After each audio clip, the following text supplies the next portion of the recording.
नमस्कार विद्यार्थी मित्रांनो, बघा आजच्या या सेशनमध्ये आपण बघणार आहोत इलेक्ट्रिकल सर्किट अँड नेटवर्क. विद्यार्थी मित्रांनो, इलेक्ट्रिकल सर्किट अँड नेटवर्क तुम्ही सेकंड इयरला आल्यापासून खूप कठीण जातोय ना. कठीण जातोय ही काही तुमची पहिल्यांदा तक्रार नाही मित्रांनो. प्रत्येक बॅचमध्ये जे विद्यार्थी येत आहेत ना, प्रत्येक विद्यार्थी हेच सांगतात की सर इलेक्ट्रिकल सर्किट आणि नेटवर्क हा जो सब्जेक्ट आहे ना, हा आम्हाला खूप जड जातो, समजतच नाही हो सर. विद्यार्थी मित्रांनो, याचं कारण कुठे आहे माहिती आहे? तुम्ही ज्या वेळेला सेकंड सेमिस्टरला होतात त्यावेळेला तुम्हाला FEE जो आपला सब्जेक्ट होता ना, त्याच्या कन्सेप्ट ज्या आहेत त्या तुमच्या प्रॉपर पद्धतीने क्लिअर न झाल्यामुळे तुम्हाला हा इलेक्ट्रिक सर्किट आणि नेटवर्क अवघड जातोय. ओके, बरं सर, मग आता तर त्या ठिकाणी जे झालं ते झालं, आता करू काय? मी सांगतो तुम्हाला काय करायचं ते. मी आज सांगणार आहे तुम्हाला या सेशनमध्ये की नेमकं या सब्जेक्टला टॅकल कसं करायचं आहे. विद्यार्थी मित्रांनो, सगळ्यात पहिले आपण बघूया की या सब्जेक्टमध्ये नेमकं आहे काय. ठीक आहे, मग मी तुम्हाला याचं फ्युचरचं इम्पॉर्टन्स काय ते समजावून सांगतो. ठीक आहे, बघा विद्यार्थी मित्रांनो, तुमच्यासमोर मी सब्जेक्टचं नाव लिहित आहे, इलेक्ट्रिकल सर्किट नेटवर्क. बरोबर विद्यार्थी मित्रांनो, याच्यामध्ये पहिलं जे युनिट आहे तुमचं ते आहे single phase series circuit. Single phase series circuit यामध्ये काय ते मी वन बाय वन नंतरून डिस्कस करतो. सेकंड जे युनिट आहे त्यामध्ये आहे तुमचं सिंगल फेज पॅरलल सर्किट. ठीक आहे, थर्ड जे युनिट आहे मित्रांनो ते आहे three phase AC circuit. Fourth जे युनिट आहे ते आहे network reduction of DC circuit, DC आहे. आणि फिफ्थ जे आहेत ते आहे तुमचं नेटवर्क थिअरम. ठीक आहे, हे 5 युनिट्स तुम्हाला आहेत. विद्यार्थी मित्रांनो, यामध्ये जर तुम्ही बघितलं तर तुमच्या लक्षात येईल की तुम्हाला हे जे युनिट आहे हे AC सप्लायवरती आधारित आहे. ठीक आहे, हे युनिट तुमचं AC आहे आणि हे तिसरं युनिट तुमचं AC आहे. म्हणजे पहिलेचे जर 3 युनिट बघितलं आपण तर हे पूर्णतः AC मध्ये आहेत. ठीक आहे, आणि खालचे जे म्हणजे तुमचं चौथं आणि पाचवं जे युनिट आहे हे तुमचं DC आहे मित्रांनो. काय आहे? DC circuit. मी फरक समजून सांगणार आहे तुम्हाला, चिंता करण्याचं कारण नाही. ठीक आहे, सिंगल फेज AC सिरीज सर्किटमध्ये नेमकं आहे काय सर? ठीक आहे, यामध्ये विद्यार्थी मित्रांनो तुम्हाला शिकायचं आहे रेझिस्टन्स, तुम्हाला शिकायचं आहे इंडक्टर, तुम्हाला शिकायचं आहे कॅपॅसिटर.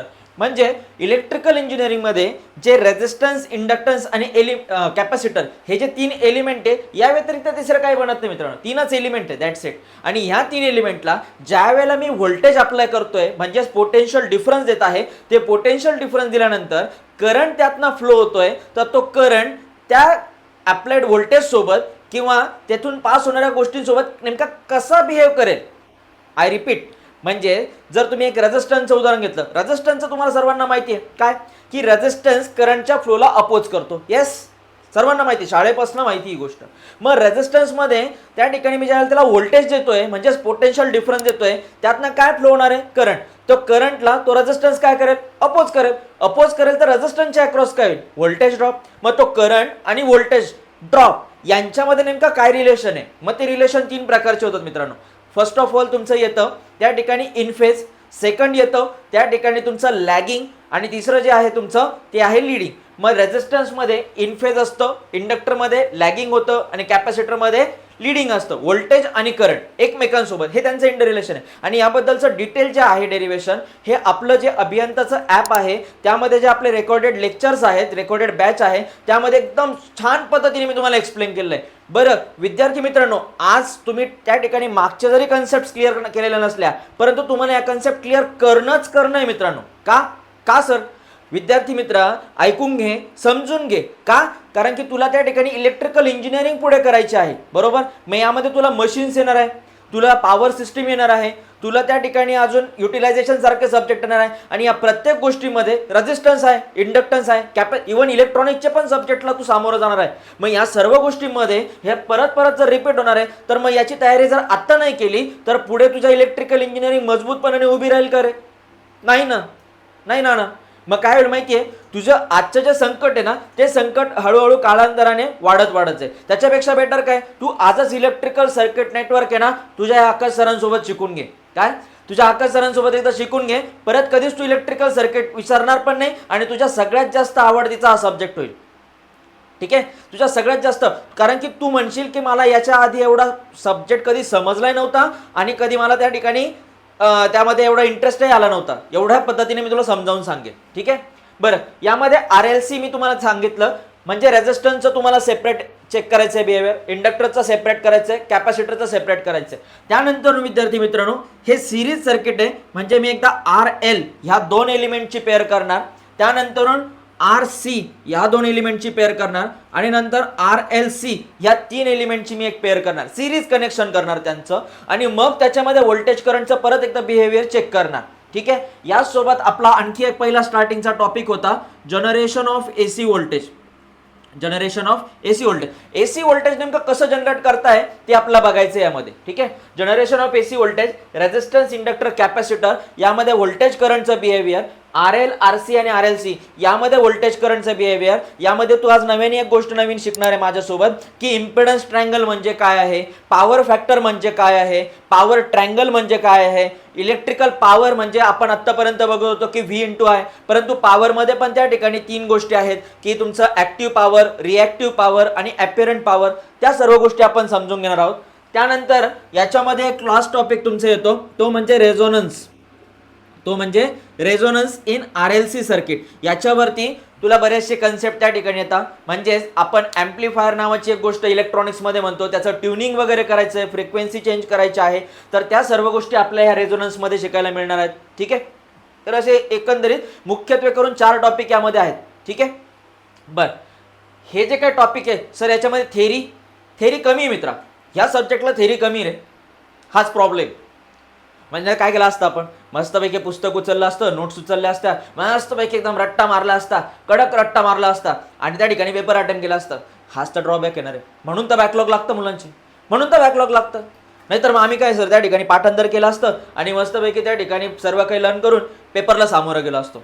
विद्यार्थी मित्र नीट लक्षात घे, यामध्ये हा जो काही सब्जेक्ट आहे ना याच्यामध्ये तुझा 70 to 80% बघ मी काय म्हणतोय, 70 to 80% न्यूमरिकल आहे. बरं 70 to 80% न्यूमरिकल आहे. हा सब्जेक्ट पूर्णतः न्यूमरिकल म्हणजे मॅथमॅटिकल आणि डेरिवेशन बेस आहे. झालंच तर यामध्ये फक्त 20% थेरी येते, 20%. बरं हे झाल्यानंतर पुढचं जे तुमचं युनिट आहे ते आहे पॅरलल सर्किट. विद्यार्थी मित्रांनो तुम्ही मागच्या याच्यामध्ये काय शिकलेत, RLC शिकले ना, मग आता तुम्ही पॅरलल सर्किटमध्ये काय करणार आहे, ह्याच RLचं एकदा पॅरलल कॉम्बिनेशन, ह्याच RCचं एकदा पॅरलल कॉम्बिनेशन आणि RLCचं पॅरलल कॉम्बिनेशन. याच सोबत हे सर्किट 2 पद्धतीने तुम्हाला म्हणजे त्याचं सोल्युशन करण्याच्या पद्धती आहेत. ठीक आहे, एक जी आहे तुमची त्याला आपण म्हणतो इम्पिडन्स मेथड. त्यानंतर दुसरी जी आहे तुमची ती आहे तुमची ॲडमिटन्स मेथड. हा शब्द तुम्ही पहिल्यांदा ऐकला असेल सेकंड इयर इलेक्ट्रिकलचे विद्यार्थी, ॲडमिटन्स मेथड. आणि यामध्ये तुम्हाला मुख्यत्वे करून काय यूज करायचं माहिती आहे, रेक्टँग्युलर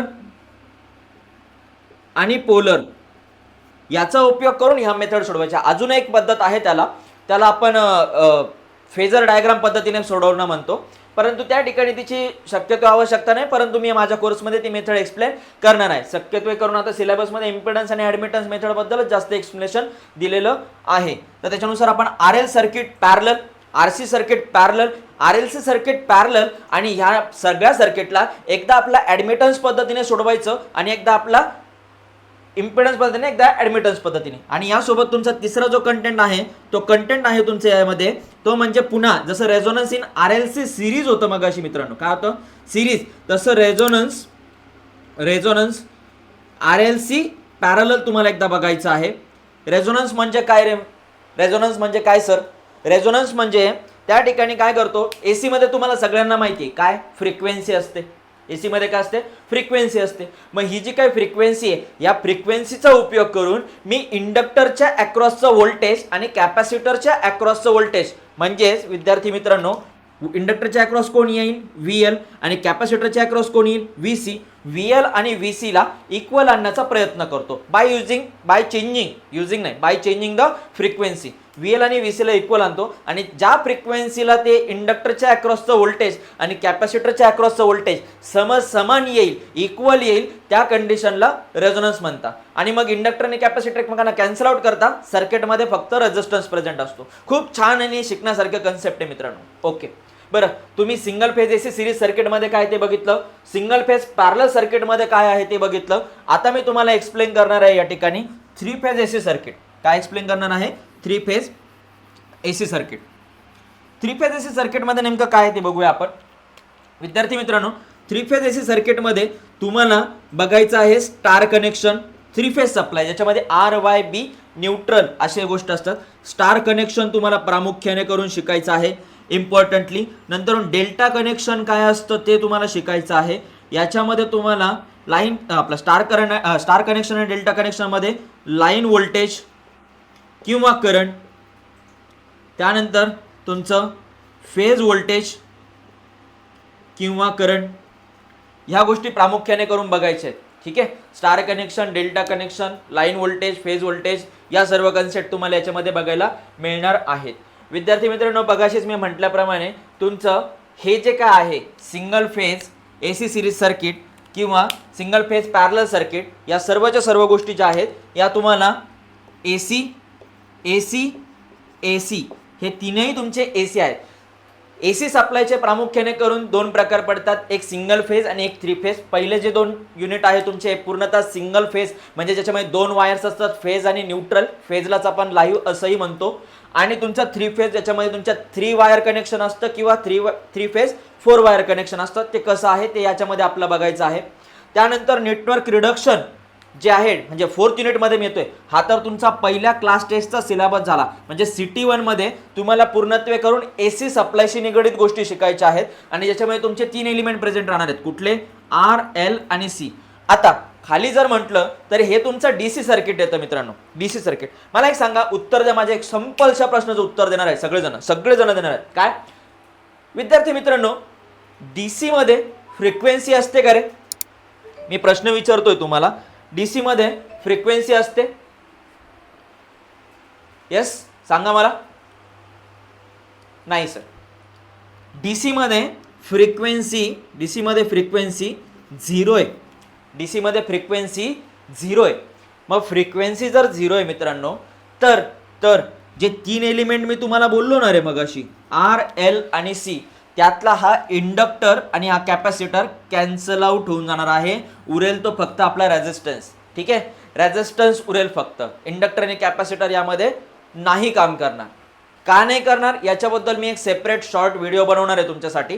तुम्हाला समजेल माझी कन्सेप्ट, तुम्हाला समजेल का नाही करत त्याचं मी एकदम सायंटिफिक रिझन तुमच्या समोर घेऊन येणार आहे. बरं सर, मग 4थ्या युनिटमध्ये आम्ही काय काय शिकणार आहोत? तर 4थ्या युनिटमध्ये इथे जे आहे मित्रांनो, तुम्ही सगळ्यात पहिले इथे शिकणार आहात मेश ॲनालिसिस. सर आम्ही FEE मध्ये बघितली होती गोष्ट, तेच आहे मित्र, तेच आहे, ज्याला आपण लूप ॲनालिसिस असं म्हणतो. त्यानंतर त्या ठिकाणी आम्ही शिकणार आहोत नोडल ॲनालिसिस, ज्याला आम्ही KCL किर्चॉफ्स करंट लॉच्या टर्म्सने सोडवतो, याला आपण KVLच्या टर्मने सोडवतो, याला KCLच्या टर्मने सोडवतो. मेश ॲनालिसिस, नोडल ॲनालिसिस, यासोबत तुमचं स्टार डेल्टा ट्रान्सफॉर्मेशन ते तुम्हाला शिकायचं आहे. नंतर यासोबत तुम्ही काय शिकणार आहात? तर त्या ठिकाणी तुम्ही voltage source to current source, voltage source to current source conversion तुम्ही याच्यामध्ये शिकणार आहात. Voltage to current, current to voltage, म्हणजे ज्याला आपण सोर्स ट्रान्सफॉर्मेशन म्हणतो. हे 4 टूल तुम्हाला शिकायचे. मलाही सांगा मित्रांनो, इकडे बघा, व्होल्टेज आणि करंट किंवा कुठलाही सर्किट सोड, हे सर्व गोष्टी मी 2 मिनिटं बाजूला ठेवतो. तुम्हाला एक छोटंसं काम करायचं आहे, एखादं मी तुम्हाला सांगतो एक एकदम छोटंसं, तुम्हाला एक एवढासा टेबल तयार करायचं आहे, असं काहीतरी काम सांगतो तुम्हाला. मला हे सांगा, ते करण्यासाठी तुम्ही सगळ्यात पहिले काय कराल? मी तुम्हाला एक कमांड दिल्यानंतर प्रॉम्प्ट देतो. आजच्या तुमच्या भाषेमध्ये प्रॉम्प्ट देतो तुम्हाला. समजा एक देतोय मी तुम्हाला प्रॉम्प्ट. मग आता याच्यामध्ये तुम्ही काय करा? सर आम्ही सगळ्यात पहिले त्याच्याशी लागणारं जे साहित्य आहे ते सर्व काही जमा करू, रॉ मटेरियल जे आहे ते जमा करू. ओके, रॉ मटेरियल जमा केलं, त्यानंतर आम्ही काय करणार आहोत? मग त्या ठिकाणी त्याला जे इन्स्ट्रुमेंट्स लागतात, हत्यारं, ती जमा करणार. या सर्व गोष्टींतून मी एकच आउटकम स्टोरीमधनं घेऊन येतोय, ते म्हणजे मला काय लागणार आहे यासाठी, टूल्स. काय लागणार आहे, टूल्स, हत्यार. मग विद्यार्थी मित्रांनो, तुमचं हे जे 5वं युनिट आहे नेटवर्क थेरम, हे नेटवर्क थेरम सोडवण्यासाठी जे टूल्स लागतात मला, किंवा इलेक्ट्रिकल इंजिनिअरिंग सोडवत असताना कुठलेही इतर ॲप्लिकेशन बेसवरचे जे काही सब्जेक्ट, आपले core subject, electric AC machine, DC machine, त्यानंतर तुमचं GTD पॉवर सिस्टीम सारखे, किंवा भविष्यात जाऊन तुम्ही इंजिनिअरिंग करणार आहे तिथले गव्हर्नमेंट एक्झाम, गेट एक्झाम, या सगळ्या गोष्टींमध्ये, इव्हन पुढे भविष्यात तुम्हाला सगळ्यात पुढे सब्जेक्ट येणार आहे कंट्रोल सिस्टीम, म्हणजे या सर्व सब्जेक्टचे प्रॉब्लेम सोडवण्यासाठी जे टूल्स मला लागणार आहेत, ते टूल्स म्हणजे हे तुमच्या 4th युनिटमध्ये दिलेल्या गोष्टी आहेत मित्रांनो, लक्षात घ्या. एवढं याचं इम्पॉर्टन्स आहे. म्हणजे इथं जर विद्यार्थी चुकला ना एकदा, इथं जर विद्यार्थ्याला जर जमलं नाही ना, इथं जर तो कन्फ्यूज राहिला ना, तर आयुष्यभर त्याच्या कन्सेप्ट वीकच राहणार. तो कुठल्याही सब्जेक्टला सहजासहजी टॅकल नाही करू शकणार. कसं काय सर, माझं पासआउट झालेला मित्र आहे, तो पुढे गेलाय, त्याने आता त्या ठिकाणी केलंय, तो डिग्री करतोय, मग तो कसं काय झाला, त्याला तो कुठे काय येतं.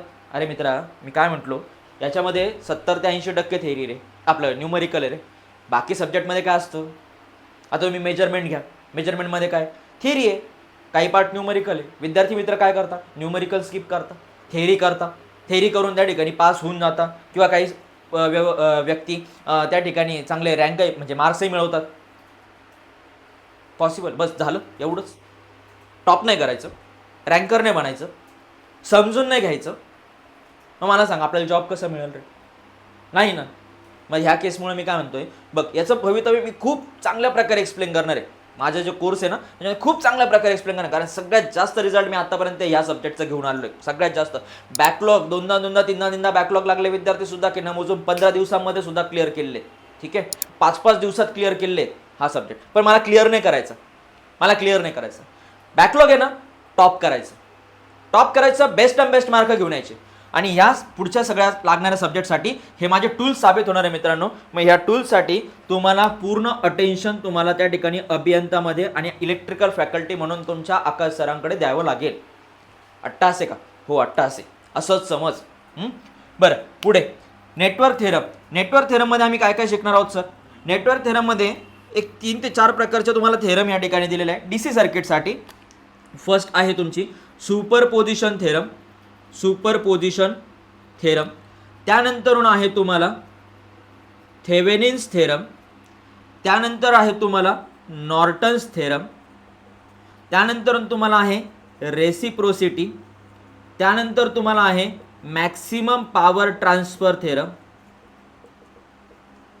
ठीक आहे, एवढ्या तुम्हाला साधारण 5 प्रकारच्या थेरम या ठिकाणी सिलेबसमध्ये दिलेल्या आहेत. पण ते DC सर्किटसाठी आहे, AC सर्किटसाठी नाही आहे का सर. AC सर्किटसाठी आहेत मित्रांनो, परंतु AC सर्किटचा सिलेबस तुम्हाला दिला नाही. म्हणजे याच थेरम AC सर्किटचं सोल्युशन करण्यासाठी वापरा. हे वरचे का, नाही, हे नाही म्हणत मी, हे पुढचं भवितव्य सांगतो, फ्युचर. ह्या सध्याच्या घडीला फक्त या थेरमचा उपयोग करून तुम्हाला DC सर्किटचं ॲनालिसिस करायचं आहे. ह्या पण खूप इम्पॉर्टंट आहे बरं, खूप इम्पॉर्टंट आहे फ्युचरच्या दृष्टिकोनातून. बरं, तर असा काहीसा तुमचा सिलेबस आहे. पण सर, आम्ही आता त्या ठिकाणी इन झालो आहे सेकंड इयरला, समजत नाही आहे काय करावं, खूप कन्फ्युजन आहे, नेमकं कुठून अभ्यास सुरू करावा, स्टडी कसा करावा, काहीही समजत नाही आहे. टेन्शन नको ना घेऊ मित्र. इलेक्ट्रिकल फॅकल्टी आकाश सर तुझ्यासोबत आहे ना, आकाश सर तुझ्यासोबत आहे, अभियंता अकॅडमी तुझ्यासोबत आहे. चिंता कशाला करतो. इमर्जन्सीमध्ये ना तुला समजत नाही आहे ना, हेल्पलाईन नंबर तुझ्यासाठी दिलेला आहे. हा हेल्पलाईन नंबर खास तुझ्यासाठी मित्रा. याच्यावरती व्हॉट्सॲपला मेसेज कर, तुझा डाऊट सांग, तुला डिप्रेशन आहे त्याबद्दल, तुला चिंता वाटते, तुझं कंप्लीट सोल्युशन त्या ठिकाणी आमच्याकडनं केलं जाईल. कंप्लीटली तुला त्या संकटातनं बाहेरच काढलं जाईल. ही हेल्पलाईन ऑल ओव्हर महाराष्ट्रातल्या तुमच्या MSBTच्या इलेक्ट्रिकलच्या विद्यार्थ्यांसाठीच आहे. तुम्ही त्याच्यावरती व्हॉट्सॲपला मेसेज करणार आहात, आपल्या यूट्यूब चॅनलला सबस्क्राईब करा, त्याच्यानुसार तुम्हाला तुमच्या चिंतांचं पूर्ण सोल्युशन देणार म्हणजे देणार.